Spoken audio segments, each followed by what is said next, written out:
corte familiar, son de corte familiar de todo tamaño y de todo tipo de capitales. En la mayoría de los casos, las empresas suelen estar constituidas por emprendimientos que de su inicio suelen estar empeñándose más sueños y esperanzas que asesoría, adecuada planificación y acompañamiento especializado. Lo que hace que lleguen a su madurez, si es que llegan, con grandes problemas o complicaciones que suelen afectar su proyección en los negocios y que no necesariamente están relacionados a su viabilidad económica, sino a la falta de asesoría legal, técnica, contable y tributaria. Solo por citar un pequeño ejemplo de varios temas que vamos a ir desarrollando a lo largo de esta pequeña presentación. Recuerdo mucho un caso bastante triste que me trajeron respecto de una empresa, era una EIRL, durante la pandemia. Era una empresa bien constituida en sentido económico, había agarrado un buen clúster, era un proveedor de bienes de una empresa minera grande y resulta que el titular era gerente al mismo tiempo y no había más apoderados. Nunca habían previsto, por ejemplo, en la constitución de la empresa la posibilidad de que alguien más represente a la sociedad. Este señor lamentablemente enfermó y falleció, víctima de la pandemia. Y, y el tema se vuelve relevante desde un punto de vista legal y corporativo, porque una pequeña planificación de procesos habría evidenciado esa debilidad estructural en el manejo de la gestión de la empresa. Que solo tuviera un representante legal exponía que si esta persona, como terminó ocurriendo, quedaba expuesta a una situación en que lo inhabilitaba, toda la empresa queda parada. Entonces, tuvimos una situación en la cual una empresa que era totalmente viable y que en principio aparentemente no tenía problemas legales, terminó parando operaciones, deteniendo el pago de planillas, dejando desempleado a muchos trabajadores, colapsando, incumpliendo entregas y rompiendo la cadena de abastecimientos de su principal cliente, generándole problemas también, y una serie de complicaciones, no solamente a la cadena económica a la que pertenecía y a actores, sino también a la familia a la que prestaba, digamos, apoyo económico a esta empresa a través de su titular. Por eso, a lo largo de esta presentación, voy a hacer mucho énfasis en la comprensión global de los negocios de nuestros clientes o de los futuros abogados cuando realicen este tipo de actividades y se interesan en derecho corporativo, y de ir siempre un paso más allá y en comprender cuáles son las necesidades humanas de los clientes más allá de la consulta específica que nos pueden hacer. Por otra parte, eh, creo que debemos entender, o yo entendería que las empresas en general tienen una existencia que se parece mucho a un ente vivo. Pasa por ciclos de existencia que podríamos reconocer, y por eso el título de la presentación, el ciclo de la vida de las sociedades anónimas en el Perú. ¿Por qué el ciclo de la vida? Porque aunque son entes abstractos, son personas jurídicas, si las observamos en detalle cómo se comportan en la realidad, en su desempeño, se parece mucho a la vida y se parece mucho a la vida humana.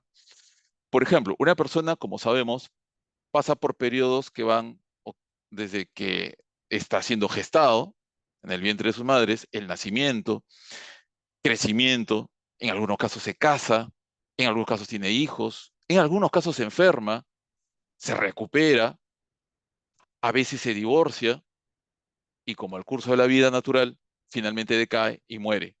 En los negocios y en particular las sociedades anónimas pasan por procesos muy similares y tienen tendencias que se parecen muchísimo a eso y lo vamos a ir viendo un poco al detalle más adelante.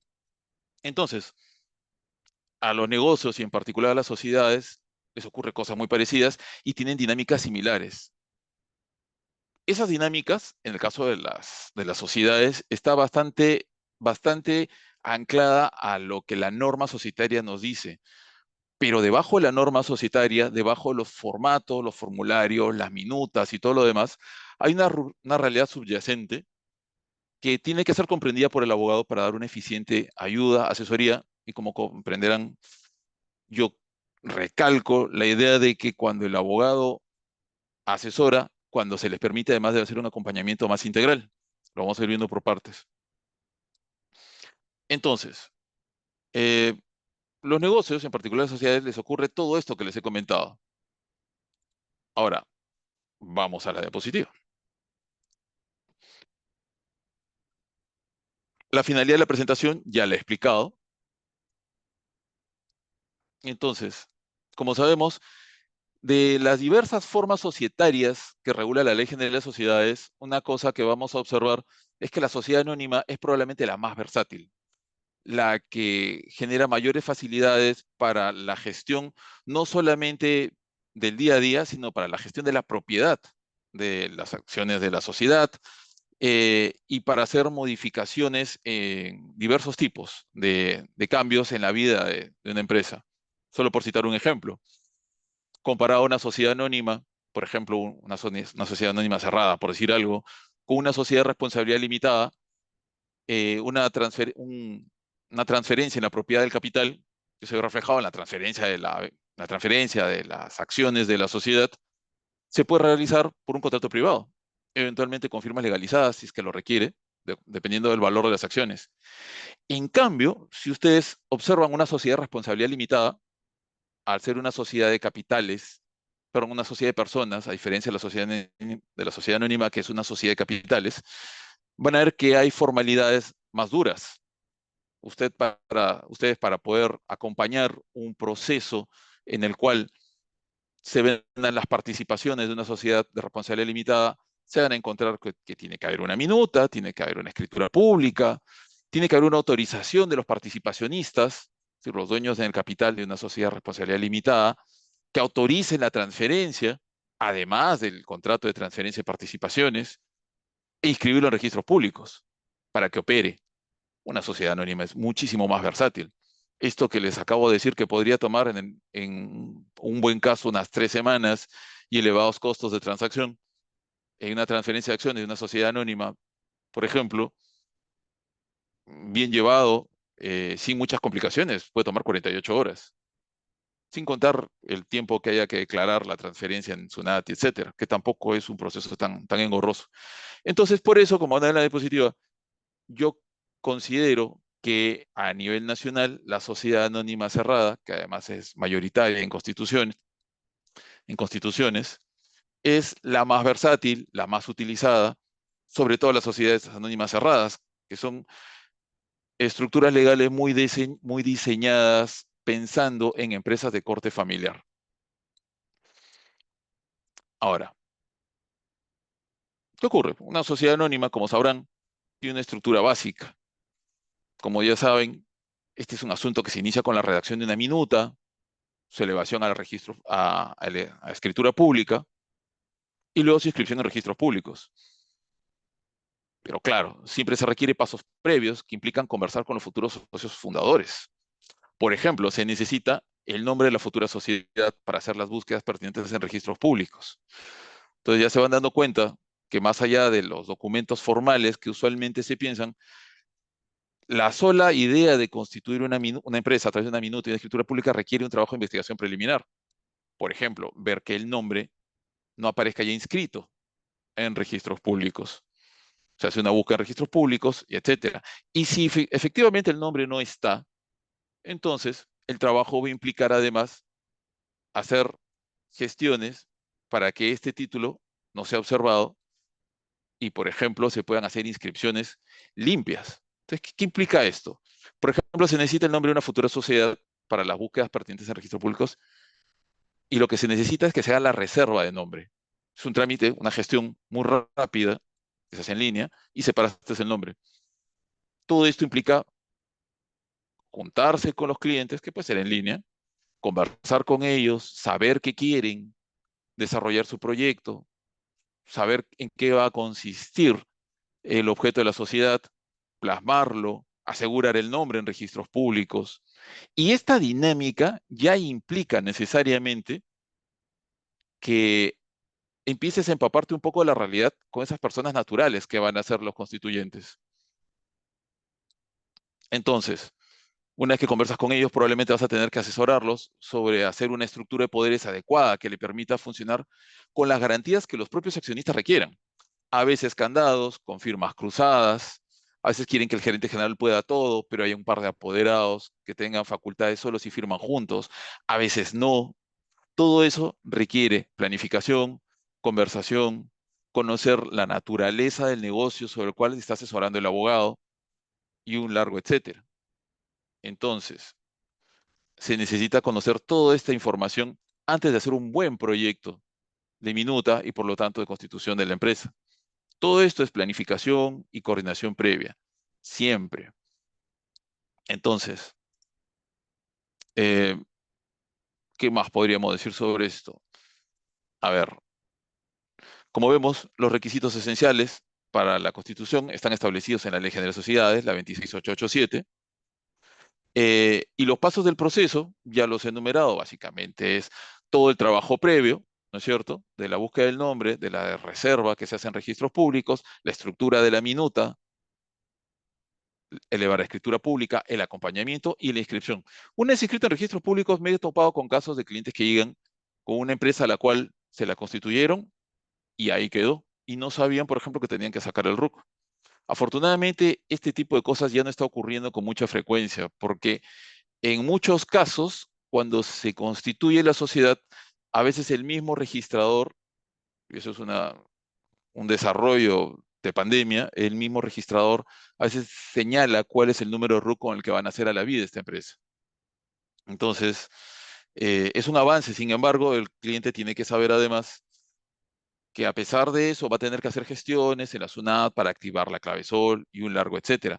A veces, por ejemplo, y esto puede ser parte de la asesoría que podrían hacer ustedes como abogados en ejercicio o proyectándose como tales, hay notarías que prestan el servicio de activación del RUC en la misma notaría y otras notarías que no, que van a obligar a que una vez constituida la sociedad e inscrita en la partida electrónica, si tiene RUC, inclusive así van a tener que ir con todos sus documentos a SUNAT a activar la clave SOL.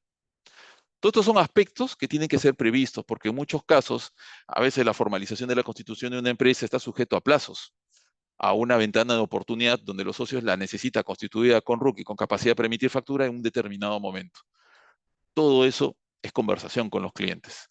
Todo eso es conocer las necesidades específicas de estas personas que están colocando en manos del abogado su proyecto para poder llevarlo a cabo.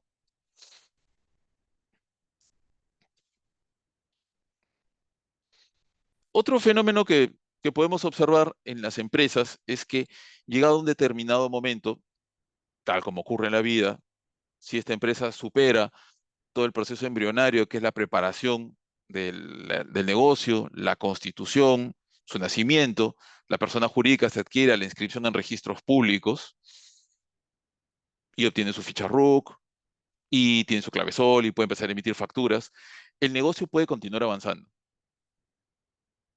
Si supera las etapas iniciales, se asienta, ubica un clúster en el mercado, si la apuesta de los socios es afortunada, si logran coordinar entre ellos las acciones, hay un momento en que puede necesitar financiar una ampliación de operaciones, por ejemplo, o resolver problemas de deuda.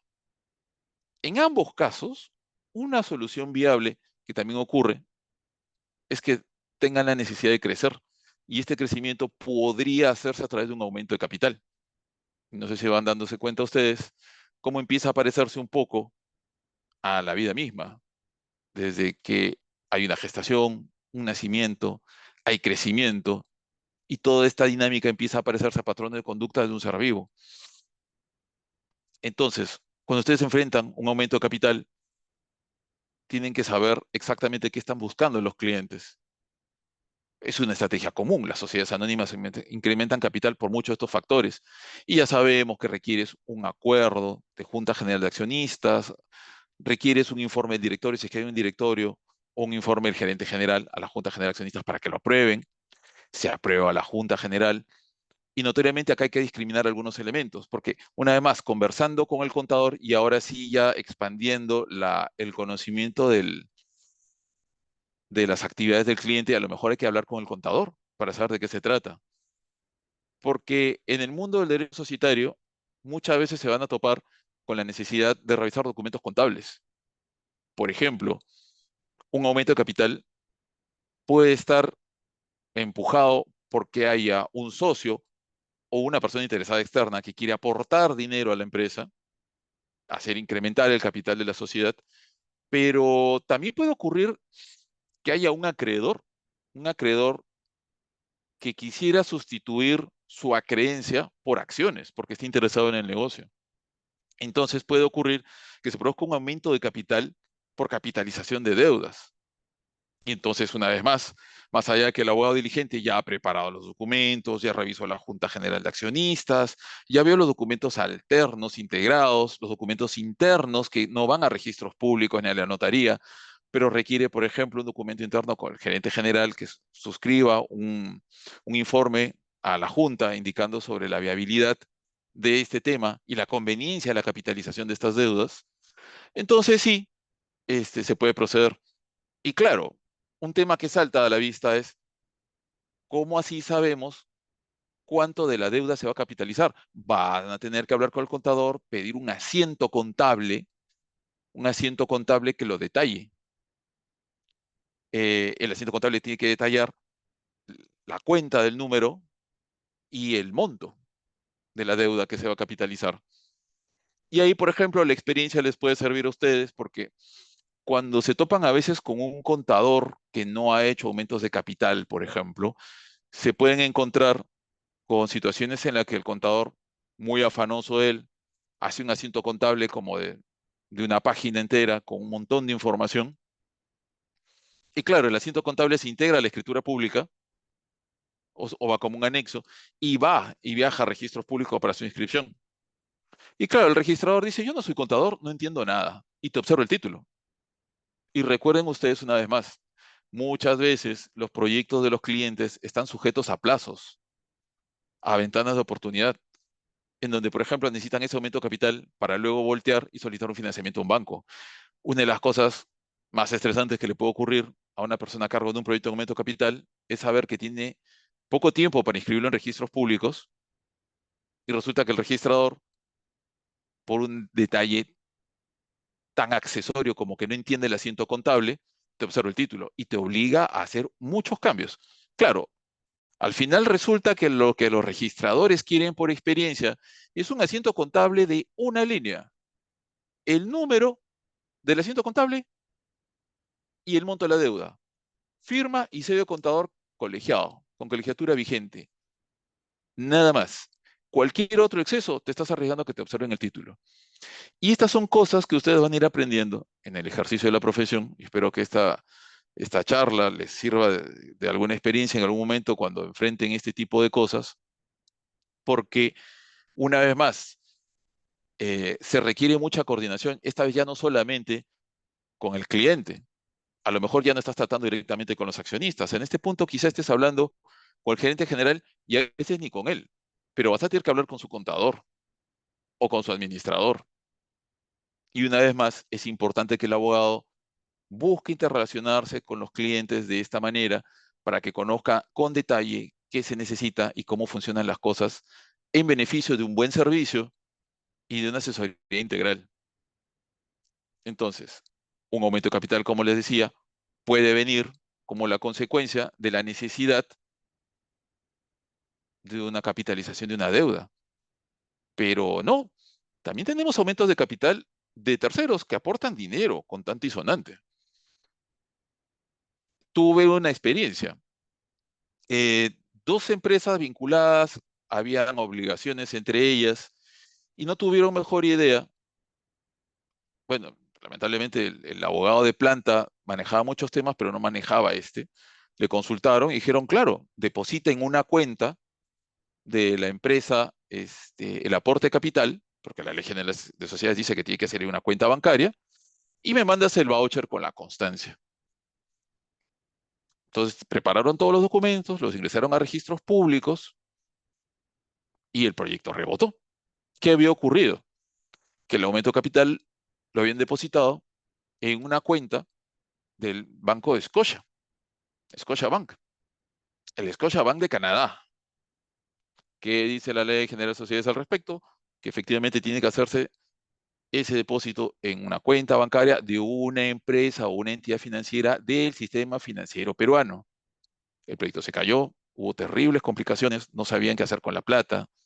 Al final hubo que hacer asientos contables con la asesoría y el acompañamiento de los abogados externos, que éramos nosotros. y se le hizo las indicaciones para que se revertieran los fondos o la dejaran como deuda. Pero el aumento de capital no se produjo, se perdió una ventana de oportunidad para obtener un financiamiento importante y un largo, etcétera.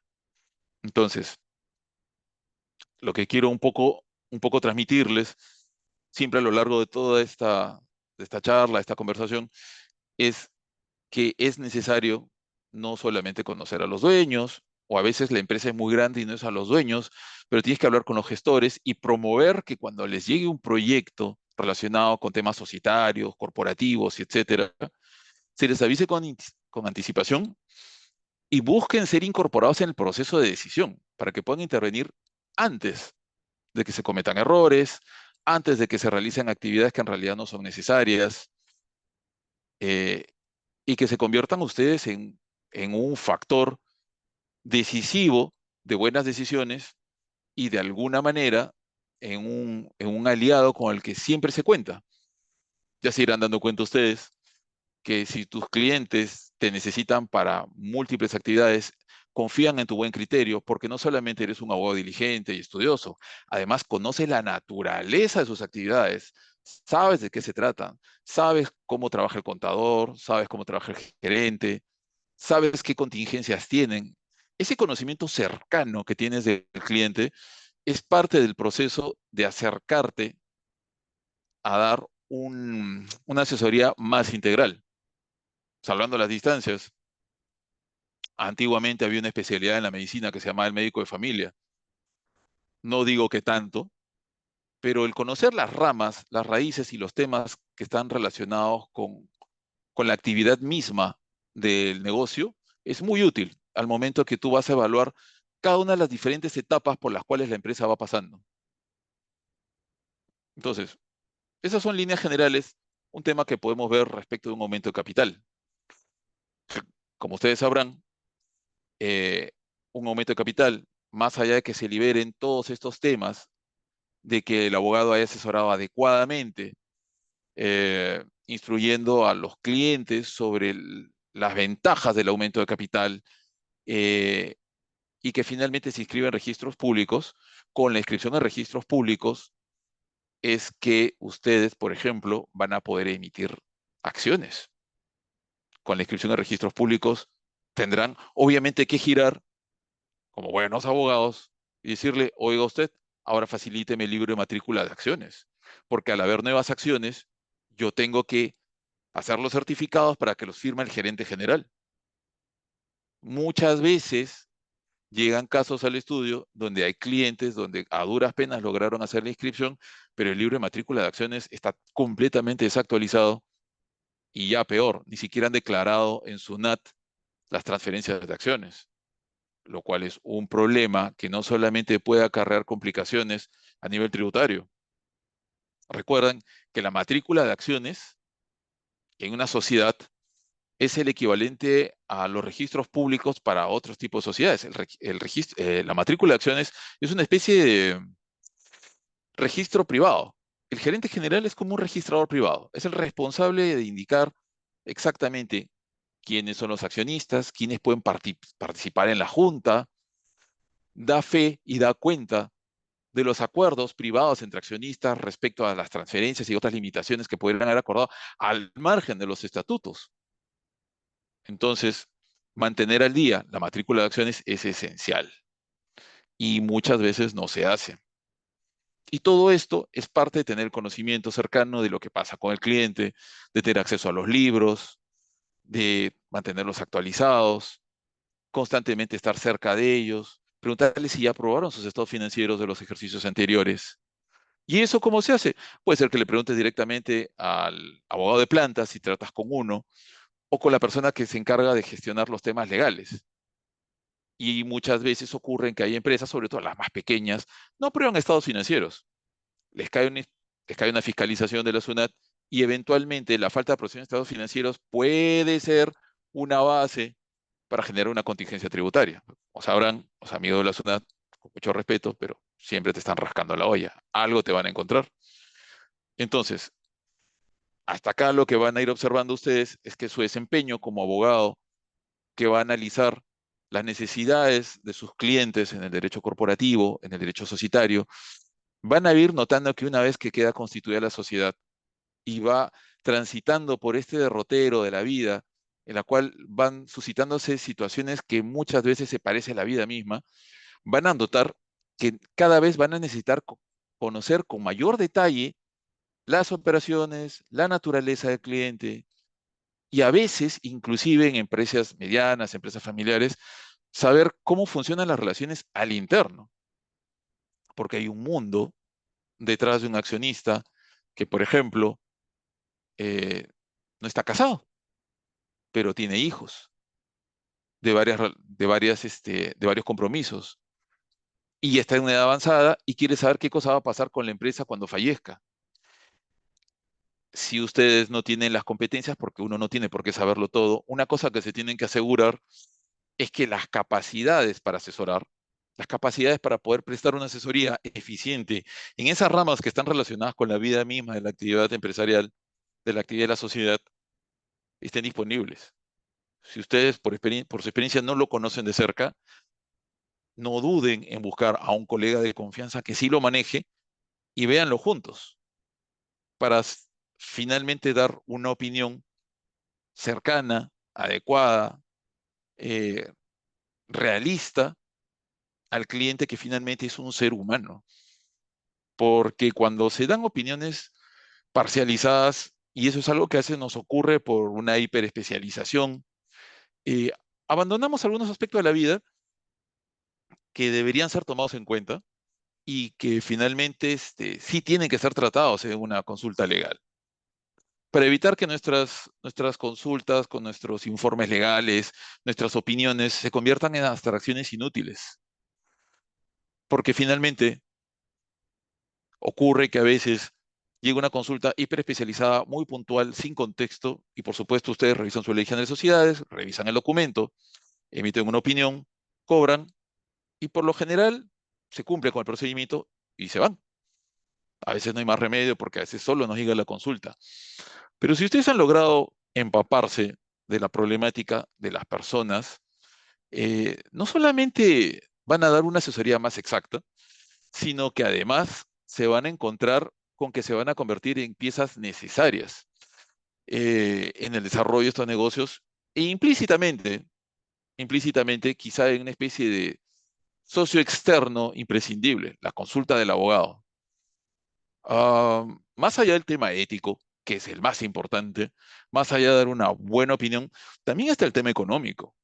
Un abogado que es constantemente requerido por sus clientes, que confían mucho en su opinión o que confían mucho en la opinión del estudio porque saben que cuando hacen una opinión, piden una opinión sobre un tema específico, reciben un upgrade que conoce su realidad y le contestan conociéndolo de forma personalizada sobre aspectos que quizás no fueron parte de la consulta misma, sin extenderse demasiado, pero digamos una absolución de consulta legal personalizada.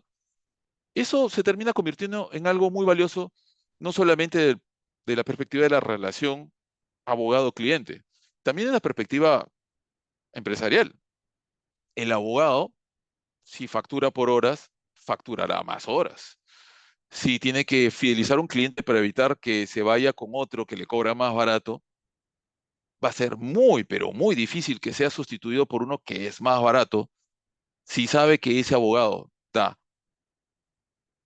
asesorías, consultas legales precisas, personalizadas, con conocimiento exacto no solamente de la norma, sino que además conoce la realidad de la persona que hace la consulta, que absuelve temas de forma integral. Eso no tiene mucha comparación con otros operadores del mercado legal.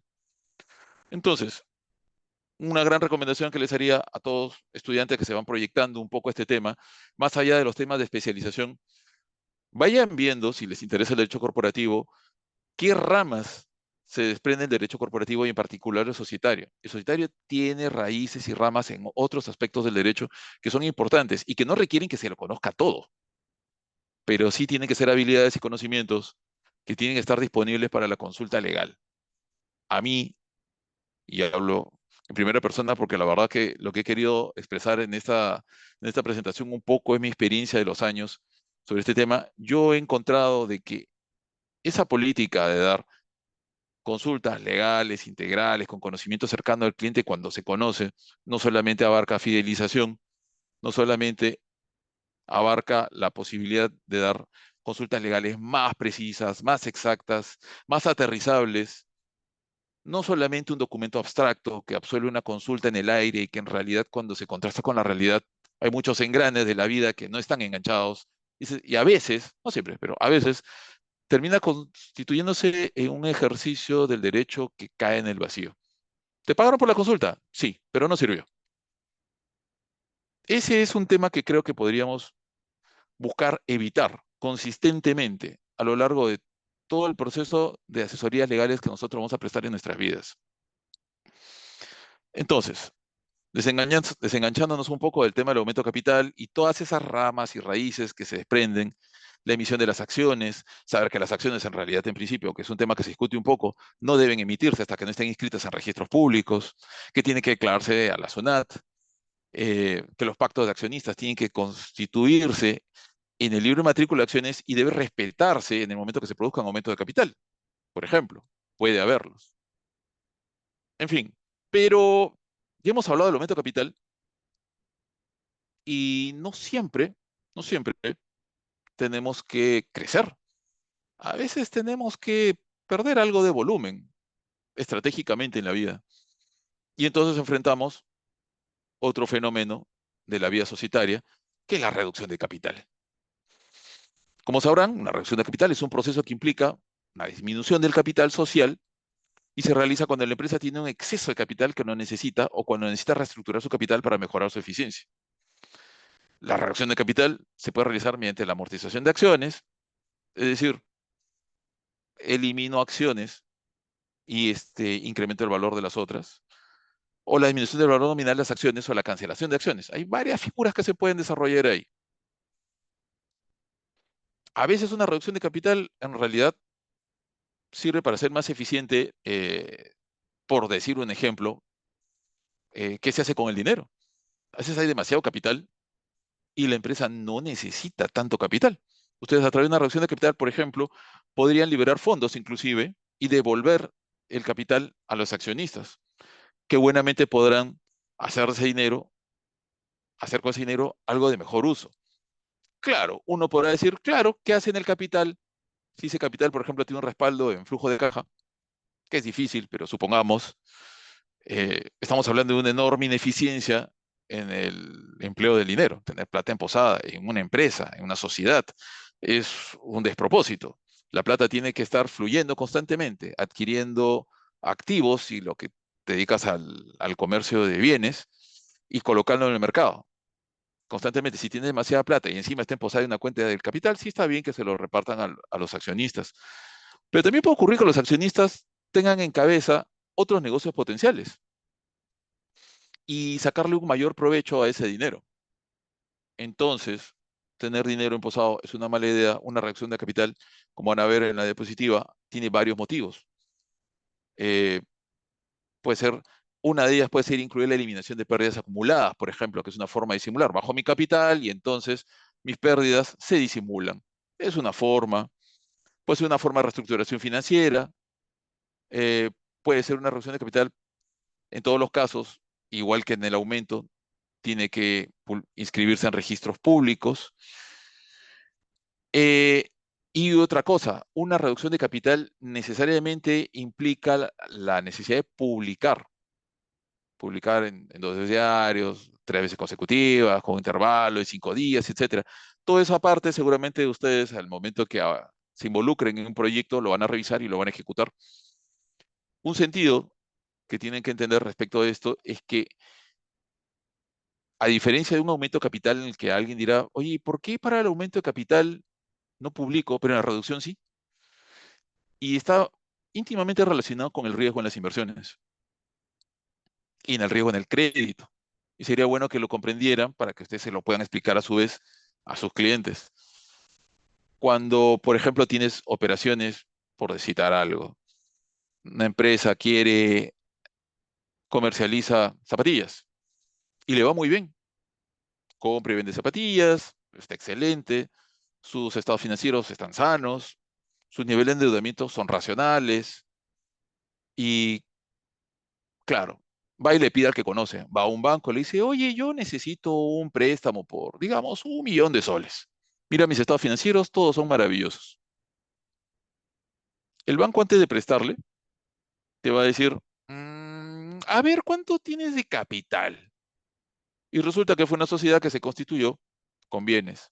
Así que hay una laptop vieja, 2 sillas y una mesa. Su capital social es de, no sé, valorizado en 1.000 soles. El banco que sabe de estas cosas le va a decir, no, todo está maravilloso con tus estados financieros, no te presto nada. Toda esa plata puede salir volando en cualquier momento. A todos nos puede parecer muy razonable que un banco tome esas precauciones, pero ¿qué pasa con un proveedor? Un proveedor chiquito, un proveedor que dice, oiga, doctor, me ha venido la consulta, fíjese, no sé, ¿usted qué opina? Me han pedido que le venda a crédito a 90 días. Son 10.000 soles de mis productos, pero para mí 10.000 soles, pues, son, son mucha plata. No sé si arriesgarme. El proveedor ya tiene algún tiempo. Ustedes lo que pueden hacer es decir, a ver un ratito. Claro, no vas a tener acceso a sus estados financieros probablemente, pero sí puedes bajarte la ficha de la partida de inscripción de esa sociedad. Obvio que tiene que tener una sociedad.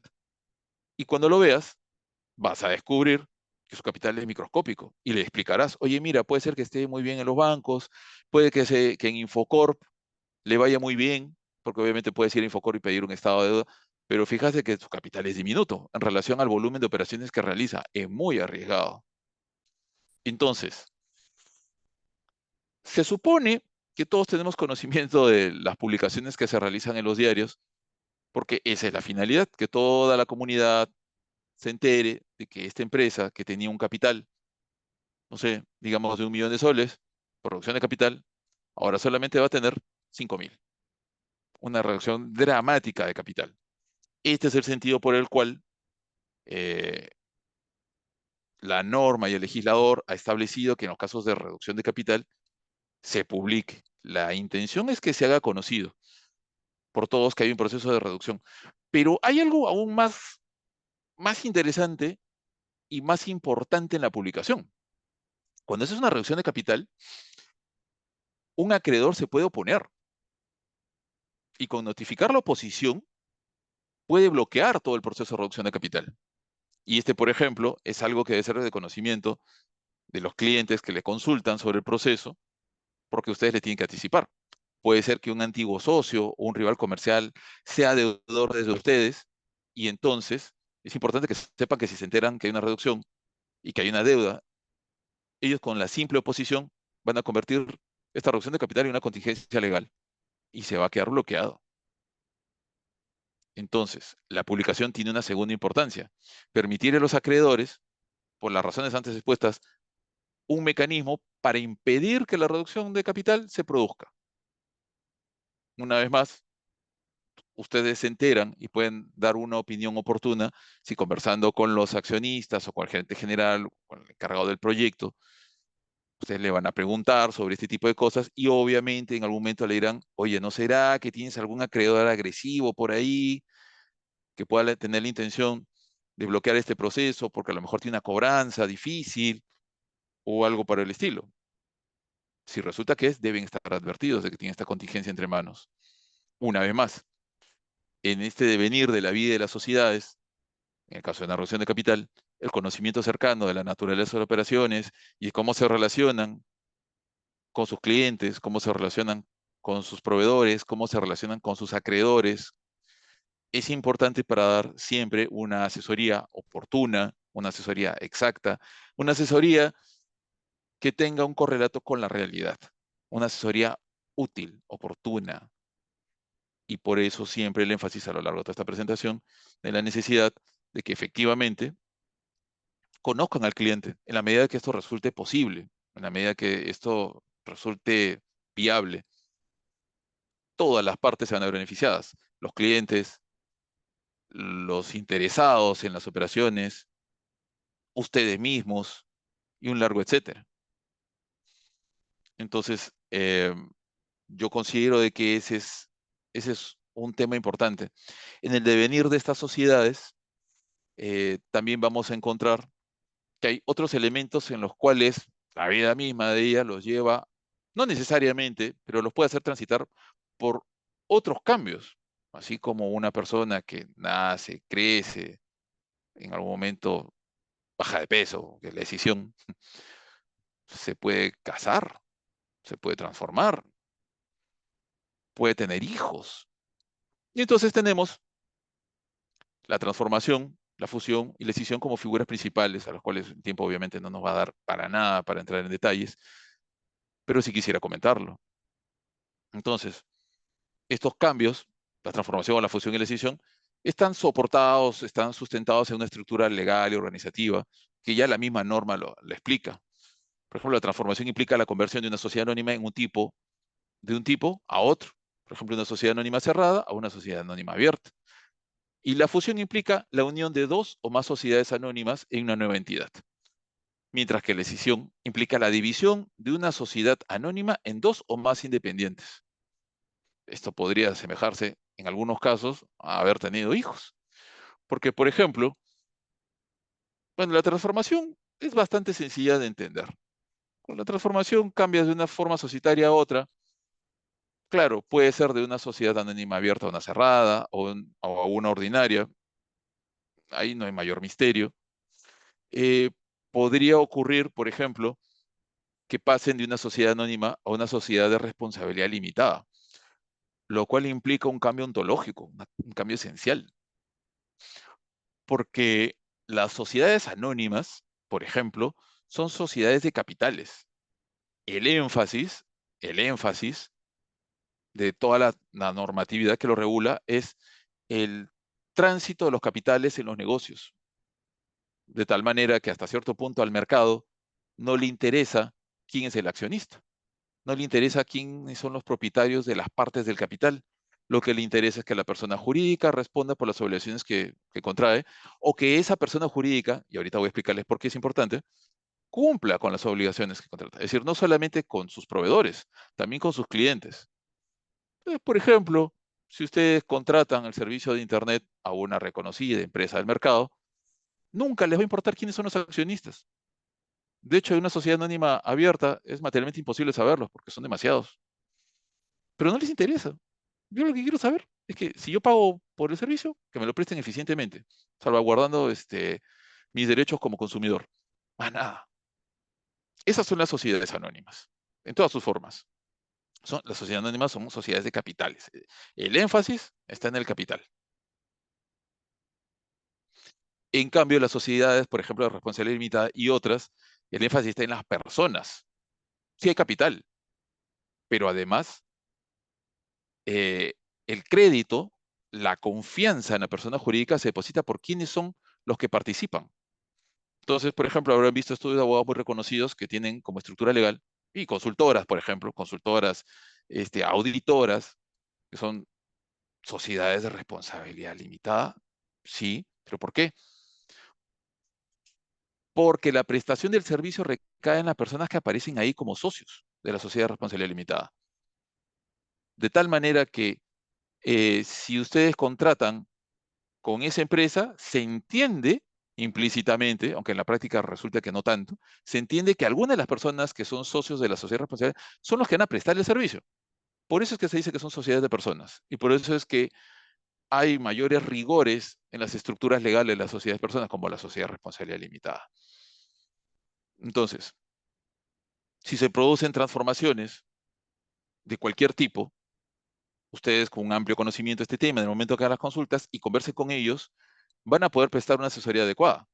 Ahora, contrario censo, a lo mejor más bien es una sociedad responsable limitada que se quiere convertir en una sociedad anónima, porque la verdad ya no importa quién sean los propietarios, en el devenir del tiempo dejó de ser importante y ahorita lo que necesitan es una mayor facilidad para las transacciones e intercambio de propiedad sobre las acciones. Todas estas cosas, el conocimiento de por qué funciona de esa manera y por qué es regulado, qué tipo de sociedades funcionan para un tipo de negocio, qué tipo de sociedades funcionan para otro tipo de negocio, son cosas que ustedes van a tener que transmitirle a sus clientes para que tengan conocimiento cercano de qué cosa necesitan y les den un consejo muy específico. Pero entonces, con respecto a la transformación, creo que todo está más o menos claro. Con respecto a la fusión, creo que está bastante claro. Hay varias formas de fusión, aunque no estoy seguro de cómo estoy de tiempos. Cindy, ¿cómo estoy de tiempo? Nos quedan 2 minutos. Dios mío. Ok, voy a correr. Perdonen todos. Este, la fusión tiene varias formas, pero entienden que es la unión de dos capitales y la constitución de una sola persona jurídica. A veces es por absorción, a veces no. En la decisión es al revés. Patrimonio, se parten, se parten bloques patrimoniales y constituyen nuevas. Em, la disolución y liquidación, como hablábamos al final, la vida acaba. Y a veces, porque el negocio no da, porque tiene problemas internos que no están relacionados con el negocio, sino simplemente son incapaces de continuar como una sociedad, o por problemas como les conté al tema del inicio. Se mueren los socios y nadie toma la batuta, la empresa cae. Disolución y liquidación. Se venden los activos, se transfiere todo, se pagan las deudas. Rápido. ¿Qué pasa si al terminar de pagar sobran activos? Distribuyes con tus accionistas, extingue la sociedad. Si quedan tas con tas, cero activos, cero patrimonio más pasivos, se extingue la sociedad. Te quedaron deudas. Te tienes que ir a un procedimiento no contencioso que se llama quiebra. No es la quiebra fraudulenta, es un proceso de quiebra. Proceso judicial, te tomará 6 meses y con eso se emiten certificados de incorroborabilidad y finalmente ahí sí puedes extinguir la sociedad. Si tienes un balance en el cual no has terminado de pagar a tus acreedores, no logras la extinción. Mención honorífica, reestructuración de empresa bajo la ley general del sistema concursal. Señores, es una norma que ha decaído un poco en desuso, sin embargo, tienen que saber que así como las personas se enferman, las empresas pueden acudir a un sistema donde los costos de transacción son costos de transacción de la negociación de deudas en una empresa en crisis son mucho más bajos, mucho más controlados. Si hay estación de preguntas, les puedo comentar un poco sobre eso. Eh, concurso de acreedores, reestructuración, disolución y ejecución de plan. Un poco ya les he adelantado. Dentro del proceso concursal también puede haber disolución y liquidación. Conclusiones finales, como les he dicho, me quedo con dos ideas, más allá de que accedan al PowerPoint más adelante. Una, las sociedades tienen dinámicas muy parecidas a la de un ente vivo. De hecho, se parecen mucho a una persona. Y segundo, conocimiento cercano de sus clientes. Cuanto más puedan profundizar en el conocimiento de sus clientes, van a dar mejores asesorías, van a cobrar mejor y van a sentir que sus clientes están más satisfechos y ustedes se van a sentir más satisfechos. Y ya quedan 2 minutos, doy por concluida mi presentación. Muchas gracias. Gracias, Arturo. Muchas gracias por la exposición. El tiempo, lamentablemente, es corto porque quisiéramos ahondar de repente en algunos temas muchos más interesantes, pero te agradezco mucho la oportunidad de poder estar aquí con nosotros. Eh, Realmente ha sido una sesión muy interesante, muy buena. Así que los invito, señores, para poder realizar algunas consultas, dudas, curiosidades que tengan, porque tenemos a Arturo que tiene bastantes años de experiencia que aportan realmente mucho para nosotros que somos alumnos y que estamos enfocados y estamos buscando también la especialidad de esta facultad y en este caso del derecho, ¿no? Entonces, hay una consulta que te gustaría hacer, ¿les gustaría hacer algunos chicos? A ver, ya. Hay una consulta, Arturo. Dice, ¿una IRL se puede convertir en sociedad anónima? La respuesta es sí, a secas. La Ley General de Sociedades ya contempla la posibilidad de que sociedades que se encuentran estructuradas bajo otra norma se conviertan a la sociedad anónima cerrada. De hecho, ampliando un poco más, la ley que regula la IRL también contempla la posibilidad que una sociedad se convierta en una IRL. Entonces, hay dos puertas de entrada y salida en ambas normas. Tanto la Ley General de Sociedades permite que otras formas societarias reguladas bajo otras legislaciones se conviertan a una sociedad anónima, o a una sociedad, y la sociedad, a su vez, puede convertirse en una IRL. Sí. Gracias, Arturo. Eh, Hay otra consulta adicional. Andrés Vegaso, adelante.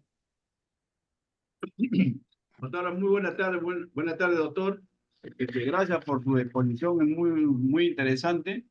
Yo quería hacerle una consulta, digamos, de repente un poco que se acerca al tema. Una asociación, yo pertenezco a algunas asociaciones de la Policía Nacional, una asociación puede convertirse en una sociedad anónima o qué implicancia tendría para los integrantes de esa asociación o del consejo directivo, digamos, ¿no? Sí. Le hago una repregunta. ¿Esa asociación, este, por casualidad, recibe donaciones? No, solamente los aportes de los asociados. O sea, Claro, no no, estén. digamos, en forma particular, solamente es aporte de los asociados. Y bueno, entonces he escuchado de que pretenden, digamos, convertir esta asociación en una sociedad anónima. Yo creo que bien estudiado van a encontrar el camino para convertirlo en una sociedad anónima. Lo relevante ahí, en realidad, en primer lugar, es que tengan ordenados los libros asociados, los patrones de los asociados vigentes para votar, y un largo etcétera, porque involucra una transformación completa. Tanto es así que involucra el cambio del objeto, necesariamente involucra el cambio del objeto de la asociación. Claro, porque ya no sería una institución sin fines de lucro, sino sería una institución con fines de lucro, porque esa es la finalidad de la SA. Sí, pues a mí me preocupaba porque usualmente en una asociación suele haber una, una cláusula, un articulado en los estatutos que dice que finalmente esa va a ser la estructura legal que va a tener una asociación, naturalmente sin fines de lucro, y inclusive te dice qué van a hacer con los activos cuando se liquide. Pero sí, pues sí hace una transformación completa de los estatutos y claro, hace una transformación de la naturaleza de la propia asociación. Yo diría que al final podrían inscribirlo. Yo no estoy diciéndote para nada qué efectos tributarios vaya a tener, pero societariamente yo creo que podría ser. Bueno, legalmente sí puede, cumpliendo con todo, digamos, lo establecido, con todo lo que es la norma. Sí, sí, sí, sí. Gracias, doctor. De nada, buenas noches. Muchas gracias.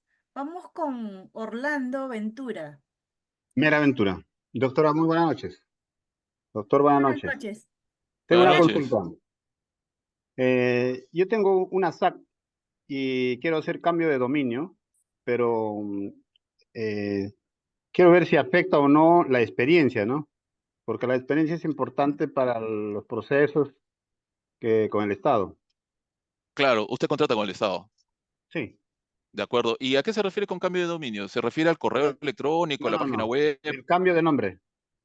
Ah, el suyo es una SAC, me Una dice. SAC, sí. Ya, mire, para las futuras consultas legales que tenga usted con su abogado de planta o su consejero, llamémosle denominación social. Para una SAC, el nombre exacto es denominación social.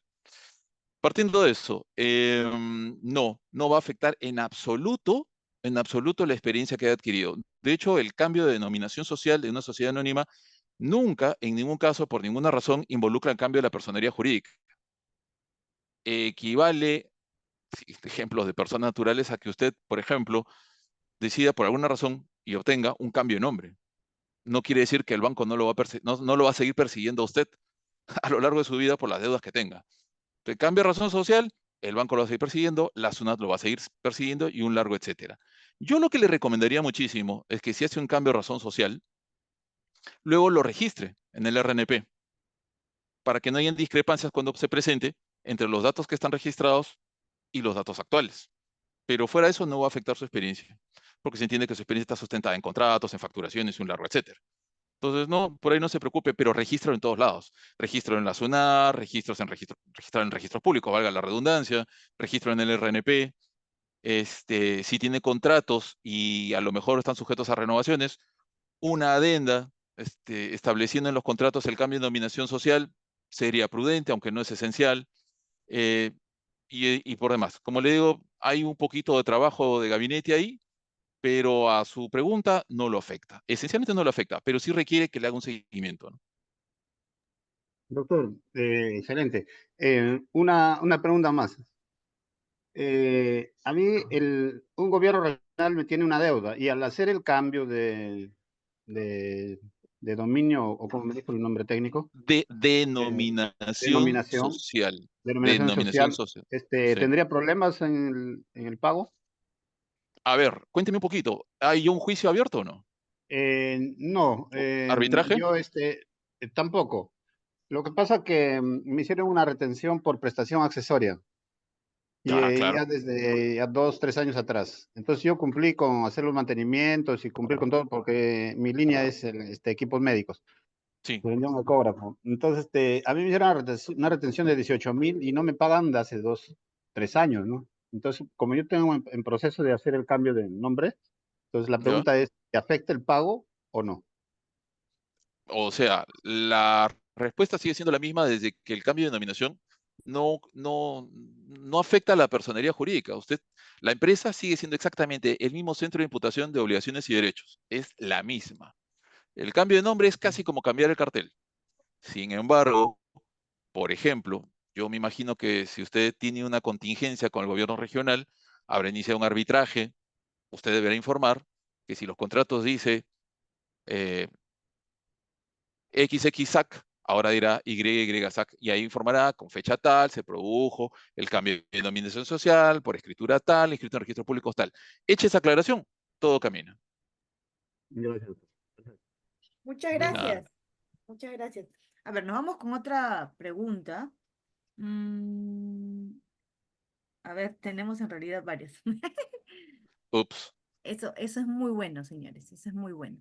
de Bueno, acuerdo. tenemos otra pregunta en la cual, a ver, no creo que podamos absolver esa consulta, pero lo podrías hacer a grandes rasgos. En realidad, la diferencia entre persona jurídica, representante legal, socios, accionista, gerente, bueno, señores, ese sería para el curso de Derecho Societario, Ah, pero pero esa de sí, socios, accionistas, gerente, yo la puedo contestar en 20 segundos. sí, sí, Dame un sí. toque. Sí, escúchame. Quien haya hecho la pregunta, piensen en lo siguiente y les va a resultar muy útil después entenderlo. Hay un capital. Ese capital tiene que tener dueños. Y la propiedad de ese capital tiene que representarse de alguna manera. Cuando el dueño del capital pertenece o sea, ese capital es de una sociedad, la forma que ustedes quieran, anónima, abierta, cerrada, ordinaria, la que sea, es accionista. Es el dueño del capital, solo el dueño del capital. Si es otra forma societaria que no sea sociedad anónima, por ejemplo, sociedad responsable limitada, son socios o participacionistas, lo puedes llamar como tú quieras, pero estamos hablando de lo mismo, es el propietario del capital. Otra cosa distinta completamente es quién sea gerente o representante legal o apoderado. Eso de lo que está hablando es quién es el que tiene facultades para disponer en la vida diaria del negocio. A veces, a veces es la misma persona. El accionista y el representante legal, el accionista y el gerente general, el socio y el gerente general. Pero de lo que estamos hablando son de dos pisos distintos. Arriba los accionistas, propietario del capital, pero el propietario del capital no dispone. En cambio, el gerente general es como que tuviera las llaves y el timón del carro. Él sí dispone. ¿Pueden ser la misma persona? Sí. Pero ¿son los mismos cargos, digamos? No. No sé si se habrá entendido. ¿O no? Sí se entendió, doctor. Ya me sacó de mis dudas. Muchas gracias. ¿De acuerdo? Qué bueno.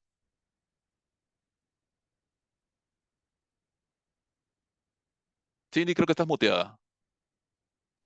Sí, estaba con mute. Eh, bueno, vamos con una última consulta. Es en el caso en la minuta, los bienes no dinerarios, ¿de quién se encarga de la fiscalización?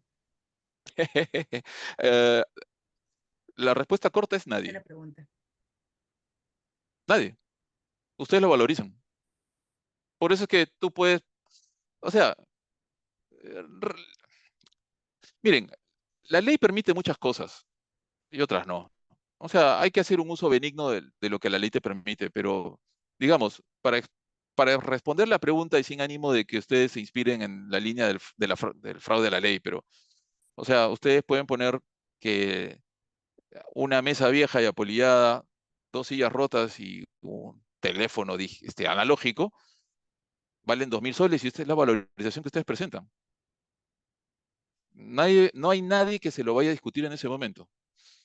Claro, ustedes dicen, ah, qué chévere, vamos.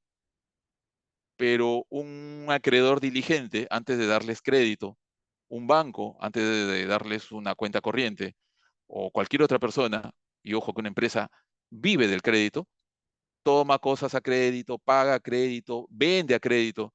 Cuando vean que tu capital son 2 sillas rotas y una mesa polillada, claro, hay gente que se lanza, igual no mira, ¿no? Pero un acreedor medianamente diligente va a decir, uy, no, pues acá yo no entro, ¿no? Y podría ocurrir que no te presten. En los negocios eso es malo, pero espero haber respondido la pregunta. Gracias, Arturo. Muchas gracias. Bueno, chicos, voy a guardar, bueno, está grabado y aparte también están las preguntas. Em, ya me habían comentado algunos alumnos que sí les gustaría poder realizar el próximo ciclo un seminario, así que de hecho vamos a tener a Arturo invitado a ese seminario porque vemos que hay bastante interés en derecho comercial y derecho societario. Chicos, los sigo incentivando para que se unan al ciclo de conferencias que tenemos hasta finalizar el ciclo, que es la siguiente semana. El siguiente ciclo empezamos también con Punche y vamos a tener bastantes eventos académicos. Les pido por favor, ya les había enviado el link, que por favor puedan llenar la encuesta de satisfacción. Eso nos ayuda mucho a nosotros para poder reforzar y también hacer otros webinars del interés del alumno y del público en general, ¿no? Entonces, muchísimas gracias, Arturo. Te agradezco mucho la disposición, la disponibilidad. Eh, Estamos de verdad muy agradecidos por tu presencia. Muchas gracias, Cindy. Muchas gracias a todos por su tiempo. Gracias, chicos. Muchas gracias. Cuídense mucho. Buenas noches.